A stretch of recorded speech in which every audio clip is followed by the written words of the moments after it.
Story time about how my best friend got with my boyfriend. Whenever I was in 6th grade, my mom had put me in this summer camp. And that's where I met my best friend, Jenna. Well, any boys that I liked at summer camp, Jenna would try and go after them. So fast forward, Jenna and I never went to the same school, which was so nice because I could literally tell her about any guy that I liked and she would not know who the hell it was. Okay guys, real quick before we continue with this story time, well, I decided to invite her to my school's football game, the one that my boyfriend was going to be playing at. So I'm getting ready at my house and we're about to go pick her up. And she tells me that she's going to wear one of her dad's Hawaiian button-up shirts and some jean shorts. So I decided to wear the same thing because I didn't want her to feel uncomfortable because she never met anybody at my school before. Like for part 2.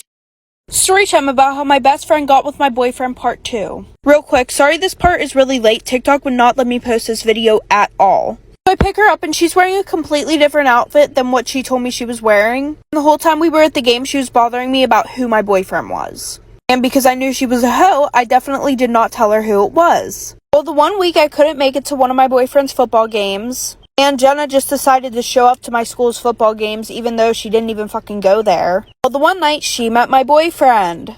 She texted me about it that night saying, oh, he's super cute, da-da-da-da-da. I asked my boyfriend what he thought of her, and he said that she was weird and she was hitting on all of his friends. So I thought I didn't have to worry about them getting together, right? Wrong. He had invited me to this party and said that I could bring her, so I decided why not give her the benefit of the doubt. Jenna and I had planned on leaving that night because my mom couldn't pick us up in the morning. Well, Jenna ended up spending the night, and I went back there in the morning, and there were hickeys all over my boyfriend's neck.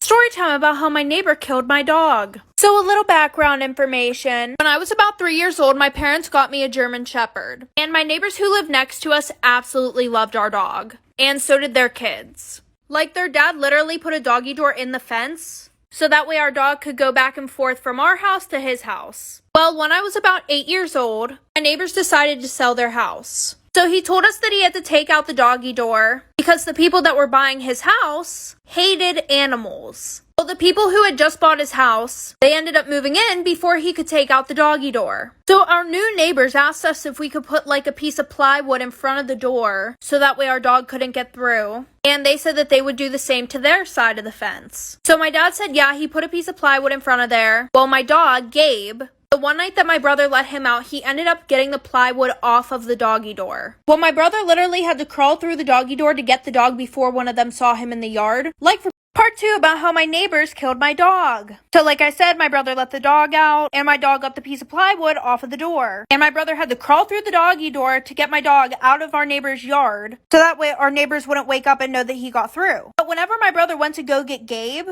he realized that my neighbors didn't even have a piece of plywood on their side of the fence or anything. So my brother told my dad, and my dad went over there the next day to talk to them. And he pretty much said, I'm not going to have a piece of fucking plywood on my side of the fence if you're not going to be doing anything on yours to prevent my dog from going into your yard. And they were like, oh, well, your old neighbors never took out the doggy door. And my dad was like, that's not our fucking fault. Well, then our new neighbors said, if your dog all of a sudden becomes sick or just does not come back, don't be surprised. My dad decided to replace the door himself. Well, once Gabe realized that the doggy door was gone, when we would let him outside, he would literally just sit there and bark at the fence. Well, 2 weeks later, Gabe ended up passing away, and we found out it's because our neighbors were giving him rat poison.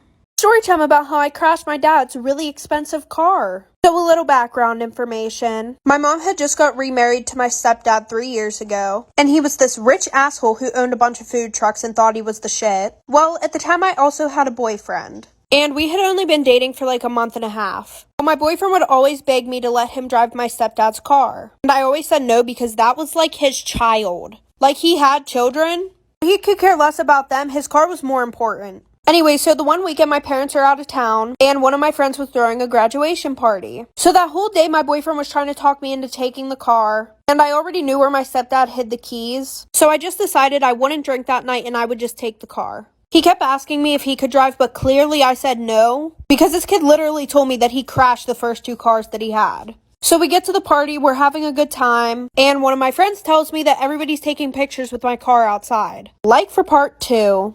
Part 2 about how I crashed my dad's very expensive car. So like I said, everybody's taking pictures of the car, but I decided to let it go at first. I mean, there was one point where I went outside just so that way I could kind of let everybody know, hey, you're taking pictures with my car. Well, half an hour later, my boyfriend and I decided to leave, and he's obliterated. Like, we probably got 50 feet from her house, and then I had to stop the car so that way he could get out and throw up in somebody's yard. Anyway, so he gets in the car, we're on the way back to my house, and my house was like a 20-minute drive away. Well, we were 5 minutes from my house. At this one intersection, I get a green light and I go to make a right, and I accidentally hit a car turning out of the bar parking lot. So I'm literally freaking the fuck out. And my boyfriend's in the seat next to me crying for some reason. So the guy in the other car calls the cops. The cops show up, they call my stepdad and my mom. My boyfriend went to the hospital, he had alcohol poisoning. Well, my boyfriend told his mom that it was all my fault and I'm grounded for 6 months. Storytime about how I was groomed for almost 2 years and didn't even know it. So a little background information. When I was 15, my house burnt down, and I went into a little bit of a depression.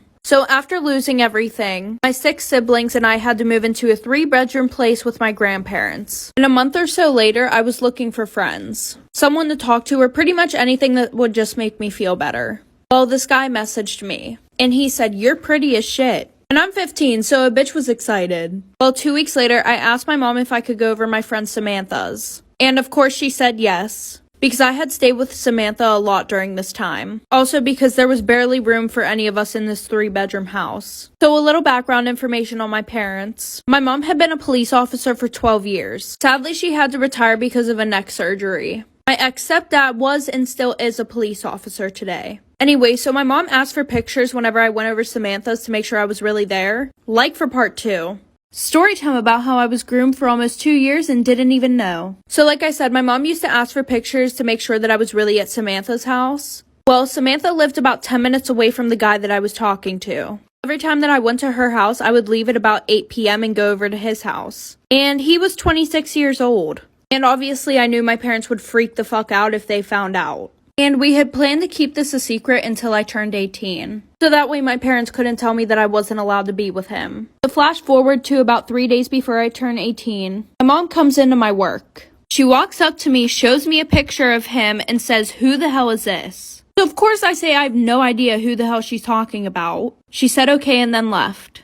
Well, as soon as I got home, her and my dad were sitting in the living room, waiting for me to explain who that man was. So I told them everything. They decided not to take legal action, but my mom explained to me that I was so young and he took advantage of me and stuff like that, so I never saw him again.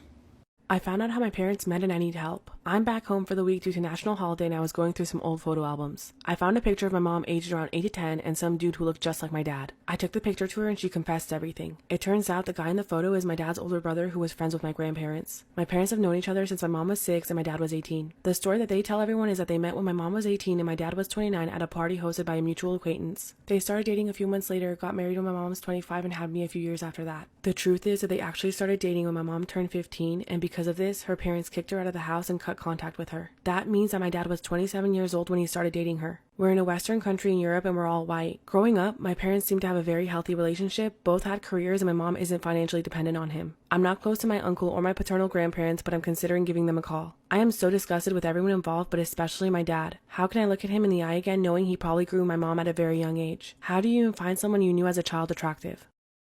Part 2 of how I found out how my parents met and I need help. The first thing I did was have a talk with my mom. I waited until my dad left the house, then we both sat down and had a really good talk. I asked her if she was safe, if she was happy, and if she felt loved and cared for in their relationship. She said she does to all of that. Then I asked her if, should things go wrong, she would have the money and means to get out of the relationship. She said she does. I expressed my concern about how the relationship started. She said she understood if I needed time to process it, and if I had any questions, she would answer them honestly. After my dad got home, I talked to him. I'm still having trouble with the idea of him and who I found out he is. I told him that I don't think our relationship would ever be the same again, and he said he understood. I asked him if he had any attraction towards children or teenagers and he said he doesn't. He said my mom was a kindred spirit sort of love. Last thing I did was give my uncle a call. He lives in a different country and we talked for a bit. He said I'm welcome to come visit any time and I might take him up on that. He was there for my dad through the beginning of the relationship, so I'll get some outside perspective. As for my grandparents, my mom said that her and my grandparents had mended their relationship a couple years before I was born. Storytime about the ghost that follows me. When I was in my teens, my cousin and best friend made a Ouija board. I was skeptical whether it worked or not, but agreed to try it out with her. We get everything set up and my cousin starts asking the board questions. It starts answering and saying weird things that my cousin didn't even know about my life. Some of my deepest and darkest secrets were coming out of that thing. I started to panic and I told my cousin that I wanted to stop. We said our goodbyes and closed it up. I thought that was the end of it, but that night, we started hearing footsteps in her room. This was something that neither of us had experienced in that room ever. When I went home, the footsteps followed me and continued to happen in my childhood home. When I told my parents, my dad chalked it up to the floor settling after we laid new flooring in the previous years. Then we moved into a new home that had been converted from a garage to a business to a home of my family. I mention this because 1, no one had clearly ever lived there, and 2, the floors under the carpet and laminate were cement. However, the laminate would still creak as if a full-grown adult was walking on it. Shortly after, I moved into my ex's apartment and same thing. The footsteps again, but this time, shadows started appearing. It had gotten so bad that my best friend and roommate, who's a major skeptic, didn't want to be there alone. I didn't think it could get any worse, but it did. Part 2 of The Ghost That Follows Me. I eventually moved out of the apartment. I moved in with my mother and sister in a different city. Her duplex went from no paranormal activity to an insane amount in just a few days. They would feel hot breaths on their face at night when they slept. My aunt started hearing giggling in a different room when she was alone, and I even heard someone say in an eerily tone, "Mommy," at 3 in the morning once. However, the craziest part is that the duplex mysteriously caught fire. When the fire department came and did their investigation, they had no explanation as to how the fire started or what caused it. After that, we moved into a new modular home who only had one previous owner. The footsteps started again. I found a pretty doll at an antique store, and eventually the doll started to move around on its own. There were times I caught it wave at me or move its head. It got to the point that I had to hide it away because it moved so much and it scared me so badly. I recently moved into an apartment in my hometown and the footsteps are here now. Things keep getting moved around too. I'm seeing the shadows again and it feels like I'll never be free of this thing. I don't know what to do, but I'm scared and terrified it'll always follow me.